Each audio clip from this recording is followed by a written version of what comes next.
नमस्कार, मैं हूं संजय शर्मा। आप देख रहे हैं 4 PM news network. Imran Khan की विदाई के बाद कई संदेश दुनिया में गए हैं। इमरान खान ने जाने से पहले जिस तरह भारत की तारीफ की, कहा भारत मजबूत देश है, भारत लोकतांत्रिक देश है, भारत अपने आप को बेहतर बनाने की कोशिश कर रहा है, उसमें पूरी दुनिया में भारत का मान बढ़ा है।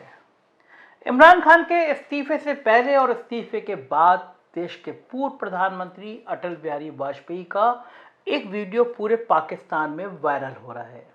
ये तब का वीडियो है जब प्रधानमंत्री अटल बिहारी वाजपेयी जी सदन में अपना बहुमत साबित नहीं कर पाए थे और जोड़ तोड़ की राजनीति करने की जगह उन्होंने अपना इस्तीफा राष्ट्रपति को दे दिया था। वाजपेयी जी का एक डायलॉग, एक वचन बहुत ज़्यादा लोकतांत्रिक प्रक्रिया को मजबूत करने के लिए अभी तक लोग याद करते हैं कि वो जो ऐसी सत्ता जो गलत उद्देश्यों से हासिल की गई हो, मैं उसे चिमटे से भी छूना पसंद नहीं करूँगा। और भारत के लोकतंत्र में, लोकतांत्रिक व्यवस्था को मजबूत बनाने में, लोकतांत्रिक मूल्यों को बढ़ाने में अटल बिहारी वाजपेयी का जो योगदान है वो कभी भुलाया नहीं जा सकता। और पाकिस्तान में जब उनका ये वीडियो वायरल हो रहा है तो ये संदेशा जा रहा है कि हमारे देश का एक नेता कितना मजबूत है, उसकी लोकतांत्रिक परंपराओं में उसकी आस्था किसी दूसरे मुल्क को भी कितना प्रभावित करती है। मैं आपको अभी वीडियो सुनवाऊंगा आगे, लेकिन एक बात समझना चाहिए पाकिस्तान को। अब बहुत लड़ लिया पाकिस्तान भारत से, 65, 71 और तमाम लड़ाइयाँ, कारगिल और तमाम लड़ाइयाँ होती रही हैं।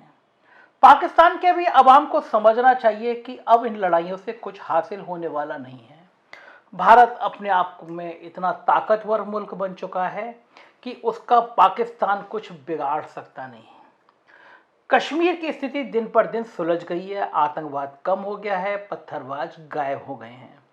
तो अब पाकिस्तान की आवाम को भी चाहिए कि वो अपने सेना को, अपने नेताओं को ये बात समझाएं कि भारत से लगातार उलझकर, भारत से लगातार लड़के कुछ हासिल होने वाला नहीं है। कश्मीर पे कब्जा करने की बात अब पाकिस्तान सपने में भी सोचना बंद कर दे, ये उसके लिए ठीक है, उसके मुल्क के लिए ठीक है। क्योंकि अभी तक जो हुकूमत रही है पाकिस्तान में, चाहे वो फौज की हुकूमत हो, परवेज मुशर्रफ हो, नवाज शरीफ हो, वो वहाँ की जनता, देखिए भारत की और पाकिस्तान की जनता में कोई बहुत फ़र्क है नहीं। वही लोग हैं जो 1947 से पहले भारत में थे और वही लोग हैं जो 1947 के बाद भारत से पाकिस्तान चले गए।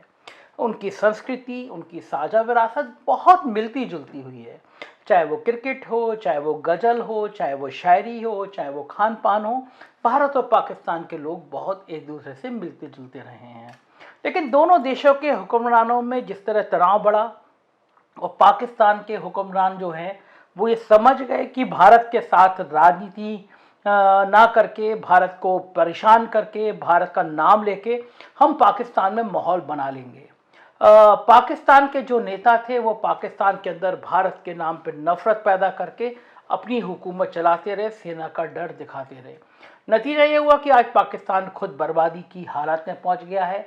बेतहाशा महंगाई बढ़ गई है। जो इमरान खान भारत को चुनौती देते थे, चेतावनी देते थे, अब उन इमरान खान की जाते जाते प्रधानमंत्री के रूप में भारत की तारीफ़ें करना बताता है कि भारत ने कितनी मजबूत स्थिति हासिल की है।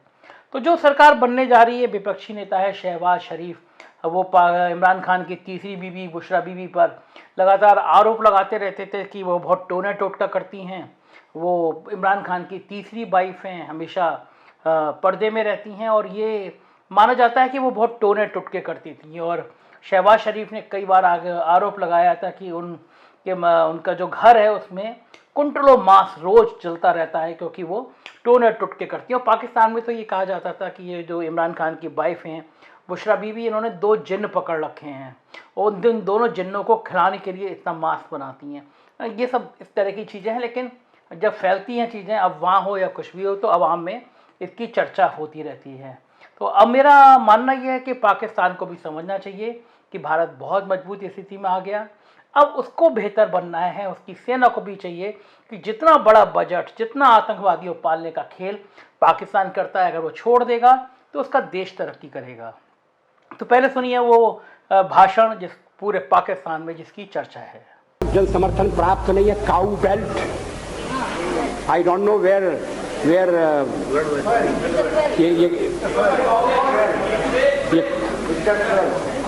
काऊ बेल्ट है, काऊ बेल्ट का समर्थन है। जो काऊ बेल्ट जिससे कहा जाता है उसको इस तरह से सदन में उल्लेखित करना। किस क्षेत्र की आप बात कर रहे हैं?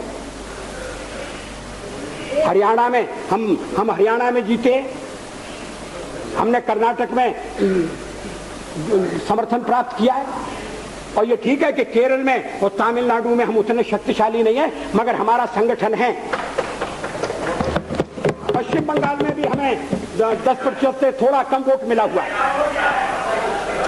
अगर आप वोट की बात करते हैं तो फिर 10% वोट की बात करिए। इस सदन में एक व्यक्ति की पार्टियां, एक व्यक्ति की पार्टी, और वो हमारे खिलाफ जमघट करके और हमें हटाने का प्रयास कर रहे हैं। उन्हें प्रयास करने का पूरा अधिकार है, मगर है वो एक व्यक्ति की पार्टी। एकला चलो रे, और चलो एकला अपने चुनाव क्षेत्र से, और दिल्ली में आकर हो जाओ इकट्ठे रे। किस लिए इकट्ठे हो जाओ? देश के भले के लिए। स्वागत है, हम भी अपने ढंग से देश की सेवा कर रहे हैं। और अगर हम देशभक्त न होते और अगर हम निस्वार्थ भाव से राजनीति में अपना स्थान बनाने का प्रयास न करते, और हमारे इन प्रयासों के पीछे 40 साल की साधना है। ये कोई आकस्मिक जनादेश नहीं है, कोई चमत्कार नहीं हुआ है। हमने मेहनत की, हम लोगों में गए, हमने संघर्ष किया है। पार्टी 365 दिन चलने वाली पार्टी है। ये कोई चुनाव में कुकुर मुक्के की तरह से खड़ी होने वाली पार्टी। और आज हमें अकारण कटघरे में खड़ा किया जा रहा है क्योंकि हम थोड़ी ज्यादा सीटें नहीं ले सके। हम मानते हैं हमारी कमजोरी है, हमें बहुमत मिलना चाहिए। राष्ट्रपति ने हमें अवसर दिया, हमने उसका लाभ उठाने की कोशिश की है, हमें सफलता नहीं मिली, वो अलग बात है। लेकिन हम फिर भी सदन में सबसे बड़े विरोधी दल के रूप में बैठेंगे और आपको हमारा सहयोग लेकर सदन चलाना पड़ेगा, इस बात को मत भूलिए। मगर सदन चलाने में और ठीक तरह से चलाने में हम आपको पूरा सहयोग देंगे, ये आपको आश्वासन देना चाहते हैं। मगर सरकार आप कैसी बनाएंगे, वो सरकार किस कार्यक्रम पर बनेगी, वो सरकार कैसी चलेगी, मैं नहीं जानता। लेकिन जहां तक दलितों का सवाल है, शेड्यूल कास्ट के टोटल मेंबर्स हैं 77, और उनमें से 29 मेंबर्स बीजेपी के चुने गए।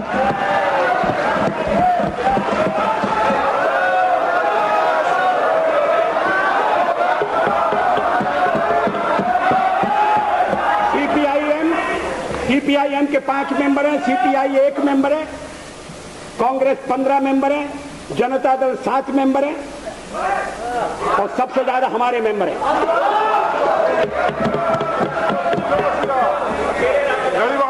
और एसटीसी में भी, शेड्यूल ट्राइब में भी total number of seat is 41, BJP 11।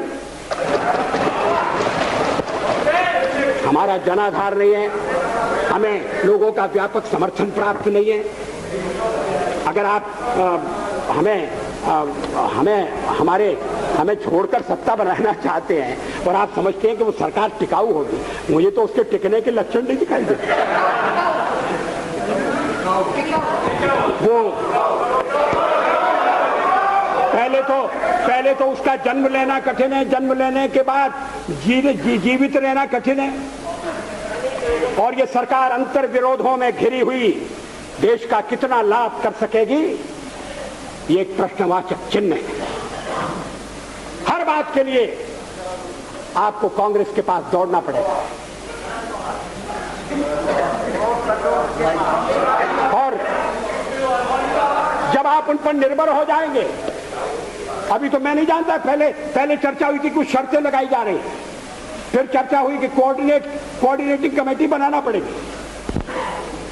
Floor पर भी हम लोग कोऑर्डिनेशन करते हैं, उसके बिना तो सदन नहीं चलता। आप सारा देश चलाना चाहते हैं, बड़ी अच्छी बात है, हमारी शुभकामनाएं आपके साथ हैं। हम अपने देश की सेवा के कार्य में जुटे रहेंगे। हम संख्या बल के सामने सर झुकाते हैं और आपको विश्वास दिलाते हैं कि जो कार्य हमने अपने हाथ में लिया है वो जब तक राष्ट्रीय उद्देश्य पूरा नहीं कर लेंगे तब तक विश्राम से नहीं बैठेंगे, तब तक आराम से नहीं बैठेंगे। अध्यक्ष महोदय, मैं अपना त्यागपत्र राष्ट्रपति महोदय को देने जा रहा हूं।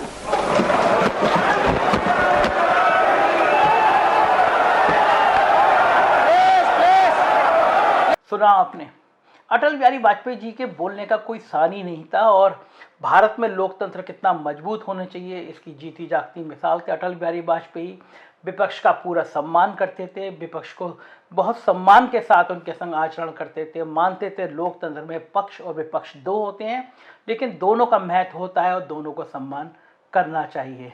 तो मुझे लगता है कि अब पाकिस्तान के अवाम में भी ये बात जानी चाहिए कि अब लड़ाइयाँ बहुत हो गई, मोहब्बत का पैगाम दोनों तरफ से आए, दोनों तरफ से प्यार की भाषा बोली जाए, आतंकवाद, झगड़े, हिंसा, इन सब को ख़त्म किया जाए, गांधी के सपनों का मुल्क बनाया जाए। भारत और पाकिस्तान दोनों सांस्कृतिक विचारधारा को मजबूत करें, एक दूसरे के साथ खेलें, एक दूसरे के संग सांस्कृतिक विरासत साझा करें और दोनों देशों की तरक्की इसी में होगी। सेना का बजट बढ़ा के, सेना का बहुत सारा खर्चा हथियारों पे करके किसी का भला कभी नहीं होता। हिंसा किसी चीज़ का कोई साधन नहीं होती। मुझे यकीन है कि अगला पाकिस्तान, अभी 1.5 साल बचा है मुख्य चुनाव में, शायद शहबाज शरीफ अगले प्रधानमंत्री होंगे जो संभावना लग रही है। मुझे लगता है भारत के साथ एक अच्छा संबंध, अच्छा रिश्ता रखेंगे, हिंसा और आतंकवाद को ख़त्म करेंगे। मेरी कामना है कि दोनों मुल्क कम से कम प्यार के रास्ते पर आगे चलें और एक दूसरे के साथ चलें।